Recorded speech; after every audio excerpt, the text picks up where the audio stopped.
Está aqui conosco em nossos estúdios o vice-presidente da Federação das Indústrias do Estado do Amazonas e também diretor da CNI, que é a Confederação Nacional da Indústria, uma entidade conceituadíssima na América Latina, não é só no Brasil também não.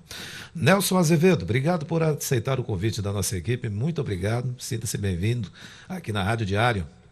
Bom dia, Patrick. Eu que agradeço a você e a Paula e a Vanessa que me ligou para me convidar para essa entrevista. Eu venho aqui para tentar contribuir com alguma coisa. Naquilo que for possível, pode. Eu sempre digo, quando eu estou brincando, conversando, até quando eu recebo aquele pessoal da ESG, da DESG, do ECM, do Exército, eu digo assim, olha, o que vocês perguntarem, se eu não souber responder, eu vou tentar enrolar. Tá bom, legal. Ó, antes estava no ar um vídeo do Ciro Gomes, visitando Manaus, nessa época de ano pré-eleitoral, começamos a receber determinadas visitas de figuras nacionalmente conhecidas no meio da política e ele não foi um deles. Não, ele é um deles, aliás. Como é que o senhor vê isso, sendo um importante diretor de uma entidade conhecida e conceituada no Brasil como a CNI e também vice-presidente da Federação das Indústrias? Olha, veja bem, aqui a gente tem a opinião como cidadão e tem como transmite a classe que a gente representa, tenta fazer, tenta o que ouve, o que escuta dentro do próprio seio da nossa classe. Mas a gente sabe que quando se aproxima a eleição, ano que vem é ano de eleição, e para quem uma pessoa como o Ciro Gomes já tem pretensões futuras, isso ele diz, ele não nega que ele tem vontade de ser presidente da República, já fazendo um alicerce, plantando alguma coisa para ver que ano que vem o que ele pode emplacar aqui na nossa região, já prevendo o seu futuro para o ano da eleição de presidente da República, que é 2022, né? Então, a gente olha dessa forma, ou seja, eles estão prospectando, estão tentando garimpar já alguma coisa para colher ou usufruir a partir do ano da eleição que ele pretende se ser o candidato. Então, a gente dizer que vocês já estão vacinados contra isso, bom, isso não aí, seria exagero. Isso aí não, de forma alguma a gente já sabe, já conhece, e o próprio Ciro Gomes, nós temos conhecemos ele de longas datas, ele inclusive, a gente tem que ver. Você viu, quando a gente chega aqui, eu li alguma coisa que eu estava lendo ali, espero na sala que eu estava esperando, ele já é contra a exploração de garimpo nas terras indígenas. Eu não estou dizendo aqui que eu sou favorável, mas para ser contra alguma coisa, eu tenho que apresentar pelo menos uma ideia, uma proposta do que eu pretendia fazer. Vai ficar intacto? Vai ser... Eu vou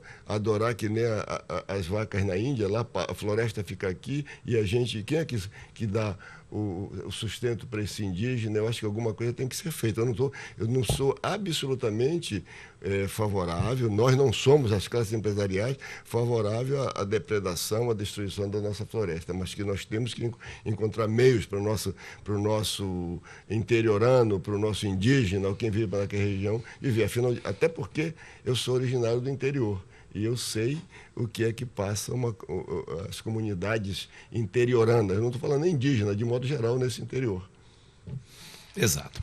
Bem, agora vamos entrar no nosso tema, a questão da moeda estadunidense, o dólar aí, que registrou novas máximas intradiárias, chegando aí a R$ 4,27, 4,2771, fechando o cotado a 4,2394, alta de 0,63%.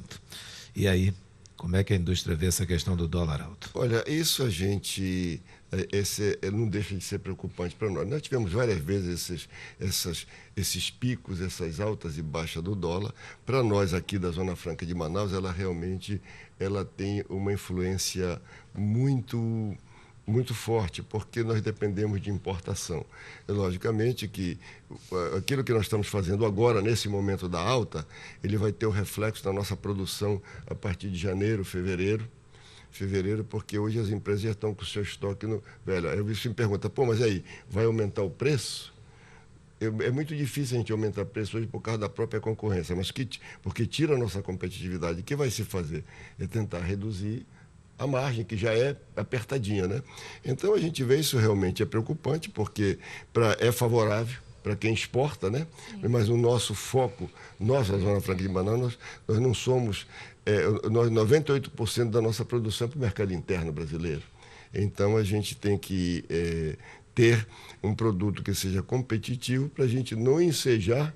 Você sabe que tem o nosso ministro da Economia é liberal e está doidinho para escancarar o Brasil na área comercial. Então, a gente tenta fazer para mostrar que nós precisamos, que nós temos produção que dá para abastecer o mercado interno, porque a gente sabe que a partir do momento que você faça isso, ou seja, você destrua, desindustrialize o nosso país, você vai dar chance para que no futuro o próprio comércio comece a recuperar esses preços para tentar nos abafar agora. Então, a gente espera que realmente seja esse pico, seja pouco duradouro e, se Deus quiser, ano que vem, a gente já esteja...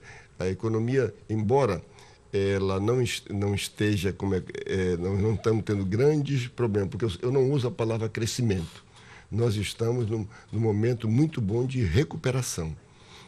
Ainda não está refletindo como nós desejávamos nos empregos. Por quê? Porque as empresas, elas têm sua estrutura e não querem perder a sua mão de obra e mantém esses custos. Não está dando investimento. A partir do momento que tem investimento, com certeza terá a geração de emprego. Os investimentos é para atualização, é para modernização de empresas, mas investimento para crescimento então, não tem. O senhor evita falar a palavra crescimento econômico, mas admite que há uma recuperação. Não há recuperação, sem dúvida nenhuma. E para nós, você veja bem, quando a economia brasileira está ruim, o impacto para nós ele é bem maior do que no restante do país. Por quê?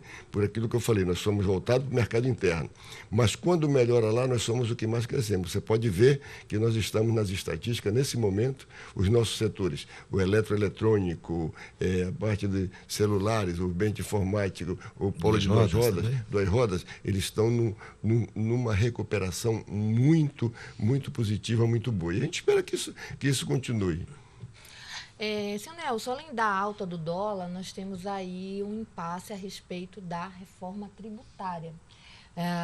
Existem aí 2 projetos de lei tramitando na Câmara e a gente sabe que no Congresso, e a gente sabe que nenhum deles aí deve ser o projeto oficial do governo federal. Eles devem aí unificar ou mesmo editar e fazer o próprio projeto de lei deles para poder enviar ao Congresso. Você acha que isso pode passar em ano eleitoral? Olha, Paula, eu acompanho isso. Eu vou contar rapidinho uma história para vocês. Dia 5 de outubro de 1988, eu era presidente do Centro das Indústrias, o Jadir Magalhães era superintendente da SUFRAMA. Bernardo Cabral nos chamou lá, ele sentou na cabeceira como relator da sala de relatoria, o Jadir Magalhães de um lado e eu do outro. Aí começamos a discutir Zona Franca de Manaus, como proteger, porque eu reclamei. Bernardo, me diga uma coisa. O que é que nós podemos fazer para que instruções normativas, portarias, resoluções não acabem com a nossa Zona Franca de Manaus, porque todo dia é uma mutilação. Ele disse, Azevedo, a única coisa que tem é por lei federal. Eu digo, mas então, como é que nós podemos fazer isso? Se você vê o parágrafo 2º ao parágrafo 1º, eu que disse, como economista, eu disse, olha, bota assim, a forma, os modos de critério de aprovação de projetos na Zona Franca de Manaus só poderão ser alterados por lei federal. Pô, pegaram lá, eu digo, você é advogado, e fizeram lá a redação, é por isso que nós estamos. Então, o que eu quero dizer com isso? Desde lá se vem discutindo reforma tributária. Eu já fui vice-prefeito aqui no Rio Preto da Eva, e não sei se vocês já tinham nascido, mas era 3.500, 3.600 prefeitos e outros políticos mais aqui no Hotel Tropical. E já se discutia, aí mesmo nacionalmente, a reforma tributária. Mas quando falava em mexer, como eu vi o Ciro falar ali, o IVA, quando falava se mexer e unificar e levar para o governo federal arrecadar, era aquela gritaria. Mas como eu não vou abrir mão da minha autonomia, o município do seu ICMS, e o Estado do seu ICMS. Nós vamos ficar dependendo de repasse do governo federal. Então, se continuar nesse diapasão ou nesse jeito, eu te garanto que isso não vai sair nada. E, primeiro, como você mesma falou, ano que vem é ano eleitoral. Eu já conheço, é muito difícil. E tem essas duas propostas, uma que é do Raul, que está no Senado, e essa do Baleia Rossi, que está aqui, é o API, o autor disso. Nenhuma contempla a Zona Franca de Manaus, exceto a que está lá no Senado, que foi até uma proposta do ex-deputado Valderney Avilino, que tenta proteger a Zona Franca de Manaus. Aí, muito bem. Então, isso aí, sinceramente, a gente conversa muito, eu estou falando aqui até a nível nacional. Discute-se dentro da própria CNE. É muito difícil realizar-se ano que vem a reforma. E tem mais uma. Que tem sido chamada de unificação tributária também. Né? Tem mais uma, que é do governo federal. Tem uma proposta feita agora com a entrada do TOST para a Receita Federal, Ministério da Economia, que também tem uma do governo, que eles dizem que essas duas que estão não é deles, a deles ainda vai vir. Já foi falado isso. Agora, o senhor mesmo citou que o tipo de política econômica do ministro Paulo Guedes é abrir aí o país para o mercado estrangeiro. E especialistas apontam que ele não está errado sobre isso. O que a gente fica preocupado é a forma como ele trata a Zona Franca de Manaus. Inclusive, numa entrevista em abril à Globo News, ele disse que não ia prejudicar o resto do Brasil por causa da Zona Franca de Manaus. Como o senhor vê essa declaração e o impacto que isso pode causar futuramente? Talvez não no ano que vem, mas depois. Não, olha, isso aí, veja bem, isso aí causa uma insegurança jurídica para o investidor. Eu vou para a Zona Franca de Manaus, o que é que eu estou fazendo lá? Então, cada manifestação dessa é uma preocupação muito grande. Mas a gente tem que entender que isso aqui é o Brasil, é a parte que é cobiçada, não é de agora, pelo mundo inteiro. Então, a gente conversa muito, inclusive com a cúpula do próprio presidente da República, principalmente com os militares que estão com ele, e a gente tem muita confiança e acredita que fala-se tudo isso. Porque você se lembra que a Zona Franca de Manaus ela surgiu sobre 3 pilares, né? Primeiro, existia aquele integrar para não entregar, que era a cobiça internacional sobre a Amazônia. Então, nós tivemos, e isso aí até que um tempo se afastou. Mas a coisa sobre a nossa região não é para proteger a floresta, não é nada, é sobre o que nós temos, os nossos recursos naturais que estão no nosso subsolo. Isso aí, a gente sabe disso. Então, nós temos que realmente fazer a nossa parte e dizer, nós tivemos aqui, como eu falei, 3 pilares. Comércio. Aí o Collor veio e abriu, o que aconteceu?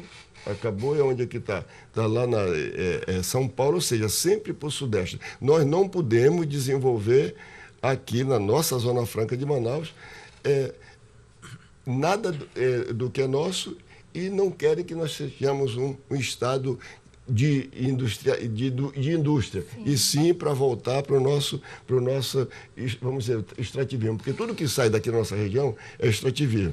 É o peixe que sai da água, é a piscicultura, é a fruticultura, é o minério que está no... tudo. Então, isso aí, eu digo sempre, eu vou antecipar para vocês aqui. Tenho falado em seminários, em coisas. Não adianta tudo que não existe, por favor, não use a palavra alternativa. Use a palavra complemento. Nova matriz econômica não vem para substituir nada nosso, substitui esse polo industrial de Manaus. Ainda com a recessão que nós estamos nela, mas já estamos saindo, que nós chegamos a faturar 41 bilhões de dólares, hoje estamos faturando em torno de 25, 27 bilhões por ano de faturamento. Nada que você venha fazer dentro de 15, 20 anos é capaz de substituir isso aí. Tudo que poderá vir tem que vir como complemento do que nós temos hoje. Aí sim, eu acredito, mas negócio de substituição...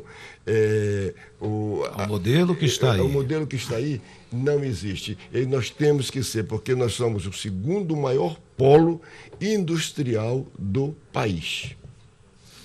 Ó, muito interessante o senhor, nesse seu ponto de vista, de dizer assim, não falem em alternativas ao polo industrial de Manaus, porque nada será alternativa ao polo industrial. Complemento, tudo bem, ainda se aceita. Complementar o que está aí, bem interessante.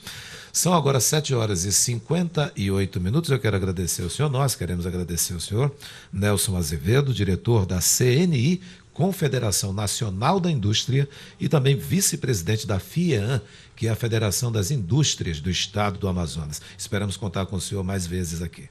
Olha, eu espero ter contribuído e vocês podem contar comigo o momento que vocês acharem necessário, que é bom. E eu espero, eu faço aqui uma convocatória para que todos nós, inclusive vocês aqui, a gente tente fazer a nossa parte para a gente cobrar aquilo que nos é de direito, porque nós não podemos aceitar prato feito. É nós que sabemos as nossas dificuldades, as nossas desigualdades, o que aqui. Agora mesmo, eu estava lendo ali fora, apagão aéreo. Você não imagina o que é que isso representa para quem quer investir no interior.